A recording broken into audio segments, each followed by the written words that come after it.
여러분, 20조 원. 이 숫자가 단순히 삼성전자가 돈을 많이 벌었다는 뜻으로 보이시나요? 만약 그렇다면 우리는 지금 다가오는 거대한 쓰나미 앞에서 조개 껍데기를 줍고 있는 것일지도 모릅니다. 지난 8일 발표된 삼성전자의 2025년 4분기 영업이익, 시장의 예측을 비웃듯 터져나온 이 어닝 서프라이즈는 단순한 호재가 아니에요. 이건 시장이 우리에게 보내는 강력한 경고 신호예요. 반도체가 없어서 세계 경제가 멈춰설 수도 있다는 공급망 붕괴의 서막일 수 있기 때문이죠. 본격적인 분석에 앞서 하나만 묻겠어요. 지금 월가에서는 반도체 슈퍼사이클은 이제 시작이다라는 의견과 이미 고점이다, 거품이다라는 의견이 피 튀기게 싸우고 있어요. 여러분의 직감은 어느 쪽인가요? A. 이제 시작이다. 삼성전자 24만 원 간다. B. 역사적 고점이다. 지금이 탈출할 마지막 기회다. 댓글로 A와 B 중 하나를 남겨주세요. 여러분의 선택이 이 영상을 다 보고 나면 어떻게 바뀔지 저도 정말 궁금해요. 자, 팩트부터 정리하고 넘어가죠. 삼성전자가 지난 4분기에만 영업이익 20조 원을 찍었어요. 전년 동기 대비 무려 208% 폭등했어요. 이건 그냥 잘한 게 아니라 미친 수준이에요. 중요한 건 왜냐는 거예요. 스마트폰이나 냉장고를 많이 팔아서일까요? 아니에요. 순수하게 메모리 반도체 하나가 멱살 잡고 끌어올린 실적이에요. 전체 이익의 80%가 반도체 부문에서 나왔어요. 과거 우리들이 알던 삼성전자가 아니에요. 이제 삼성은 거대한 반도체 몰빵 기업으로 체질이 완전히 바뀌어버렸어요. 쉽게 비유하자면 이렇게 생각해 볼 수 있어요. 지난 몇 년간 우리는 쌀이 넘쳐나서 헐값에 팔던 시기를 지났어요. 그런데 갑자기 전 세계적인 흉년이 들었고 사람들은 밥을 굶어 죽지 않으려고 웃돈을 얹어주고 쌀을 사재기하기 시작한 거예요. D램 가격이 4분기에만 50% 가까이 뛰었어요.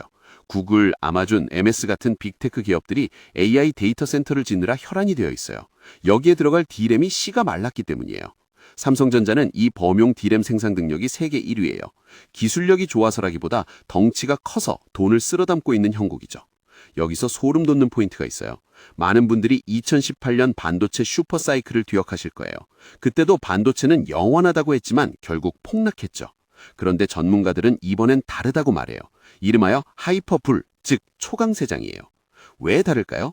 2018년은 스마트폰과 서버가 주도했어요. 수요가 꺾이면 끝이었죠. 하지만 지금은 AI예요. 이건 선택제가 아니라 기업 생존을 위한 필수제가 되어버렸어요. 기업들은 AI 없이는 경쟁에서 살아남을 수 없다는 걸 깨달았고 그래서 무슨 수를 써서라도 반도체를 확보하려고 하는 거예요. 하지만 빛이 밝으면 그림자도 짙은 법이에요. 우리가 주목해야 할 진짜 뇌관은 HBM, 고대역폭 메모리예요. 삼성전자가 SK하이닉스에 밀려 고전하던 그 HBM 맞아요. 다행히 4분기부터 구글과 엔비디아의 HBM3E와 HBM4 공급이 뚫리면서 숨통이 트였어요. 그런데 말이에요. 이게 마냥 좋은 신호일까요? 지금 HBM은 없어서 못 파는 상황이에요. 만들기가 너무 어려워요. D램을 수직으로 쌓아야 하는데 하나만 불량이 나도 통째로 버려야 해요. 즉 수율 전쟁이에요. 공급은 부족한데 수요는 폭발해요. 삼성과 하이닉스가 HBM 만드느라 일반 D램 라인을 줄이고 있어요. 그럼 어떻게 될까요? 일반 D램 가격이 미친 듯이 더 올라요.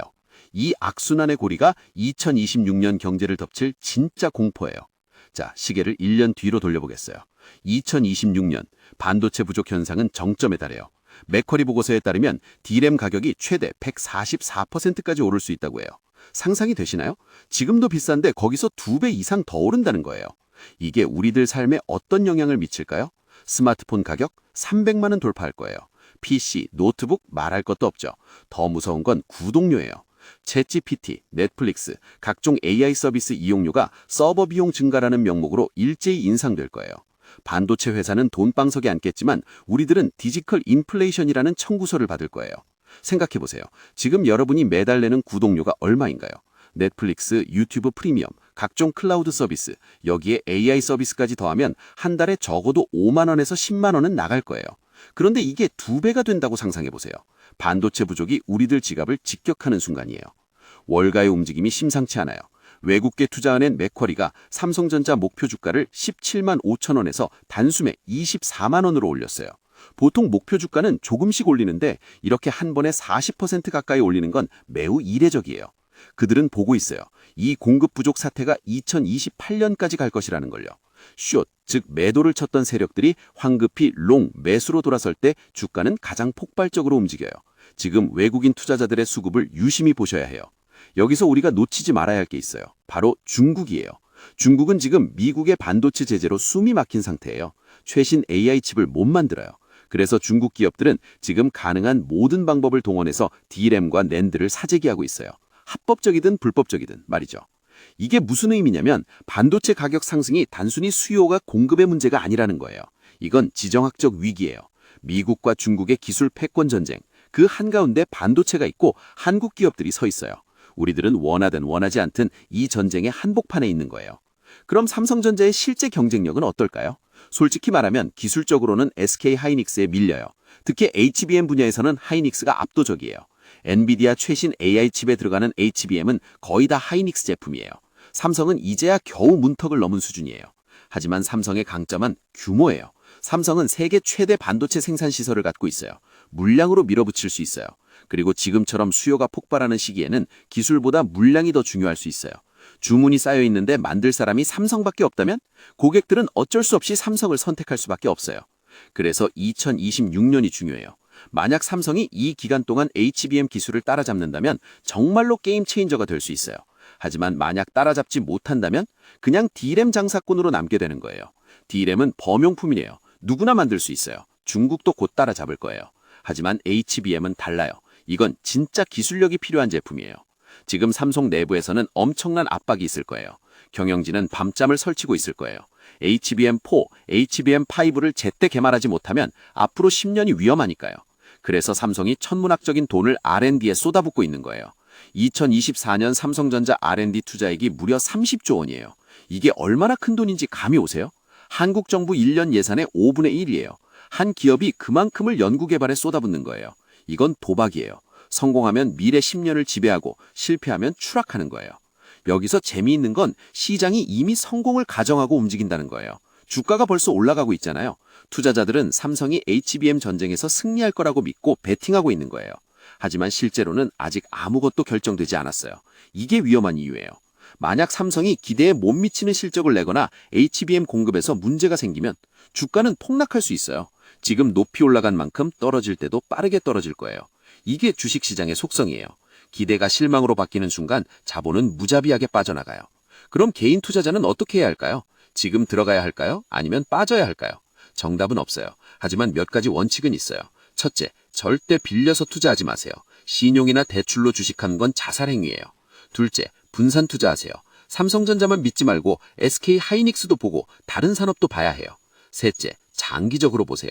단타로 수익 내려고 하면 10중 8구 손해봐요. 반도체 산업은 사이클이 있어요. 오르면 내리고 내리면 올라요. 지금은 상승 사이클이에요.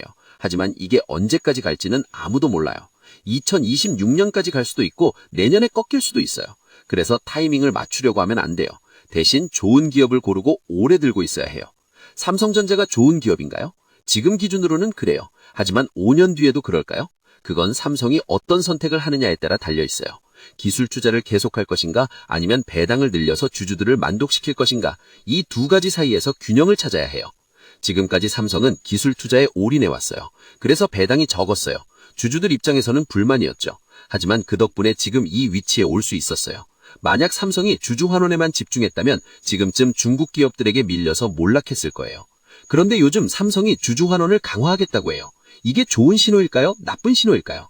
양날의 검이에요. 단기적으로는 주가에 좋아요. 배당을 많이 주면 투자자들이 좋아하니까요. 하지만 장기적으로는 R&D 투자가 줄어들 수 있어요. 그럼 기술 경쟁에서 뒤처질 수 있어요. 이런 딜레마는 모든 대기업이 겪는 문제예요. 성장을 추구할 것인가, 안정을 추구할 것인가. 삼성은 지금 갈림길에 서 있어요. 그리고 우리들은 그 선택의 결과를 지켜보게 될 거예요. 이제 더 큰 그림을 볼게요.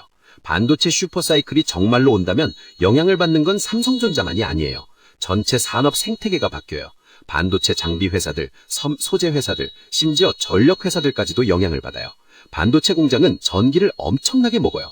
한국에서는 반도체 생산량이 늘어나면서 전력 수요가 급증하고 있어요. 평택 공장, 화성 공장, 이런 곳들이 소비하는 전력이 웬만한 도시 하나 수준이에요. 그래서 정부도 고민이에요. 반도체 공장을 더 지어야 하는데 전력을 어떻게 공급할 것인가? 이게 국가적 과제가 된 거예요. 그리고 환경 문제도 있어요. 반도체 생산은 엄청난 양의 물과 화학물질을 사용해요.